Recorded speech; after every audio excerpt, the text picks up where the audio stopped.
কয়েক হাজার তৃণমূল কর্মীর উপস্থিতিতে ময়ূরেশ্বরের কোটাসুরে ধিক্কার মিছিলের আয়োজন করল ময়ূরেশ্বরের ব্লক তৃণমূল কংগ্রেস সভাপতি। উল্লেখ্য, বেশ কয়েকদিন আগেই ভারতবর্ষের পার্লামেন্ট থেকে ডক্টর বি.আর. আম্বেদকরকে কটূক্তিকর মন্তব্য করে বসেন ভারতের স্বরাষ্ট্রমন্ত্রী অমিত শাহ।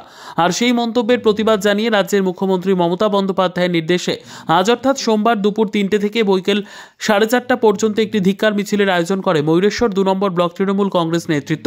আর সেখানে উপস্থিত ছিলেন ময়ূরেশ্বর ২ নম্বর ব্লক তৃণমূল কংগ্রেস সভাপতি প্রমোদ রায় সহ ময়ূরেশ্বর ২ নম্বর ব্লক এলাকার কয়েক হাজার তৃণমূল কর্মী সমর্থক। এদিন হটিনগর স্কুল মোড় থেকে কোটাসুর বাজার পর্যন্ত পদযাত্রা করে এই মিছিলে সামিল হলেন ময়ূরেশ্বর ২ নম্বর ব্লক এলাকার তৃণমূল কর্মী সমর্থকেরা।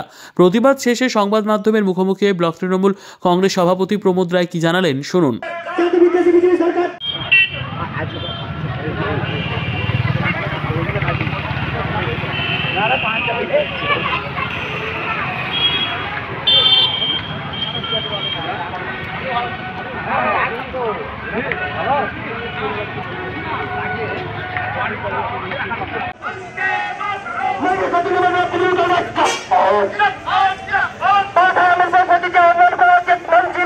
কর্মসূচি করলেন আজ আপনারা?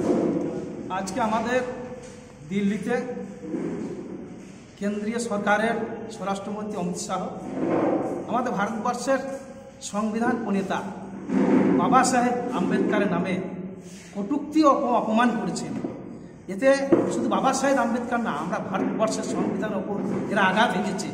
যার জন্য আমাদের দলনেত্রী মমতা বন্দ্যোপাধ্যায়ের নির্দেশে আমরা ময়ূরেশ্বর ২ নম্বর ব্লক তৃণমূল কংগ্রেসের পক্ষ থেকে এই স্বরাষ্ট্রমন্ত্রী অমিত শাহের পদত্যাগ চাই এবং তার প্রতি ধিক্কার জানানোর জন্য আমাদের এই ধিক্কার মিছিল। কত কর্মীর জমায়েতে আজকের এই কর্মসূচি করা হলো? আমাদের আজকে প্রায় ৭,০০০ কর্মী জমায়েত ছিল। কি নাম ও পরিচয় আপনার? আমার নাম প্রমোদ রায়, ময়ূরেশ্বর ২ নম্বর ব্লক তৃণমূল কংগ্রেস কমিটির সভাপতি।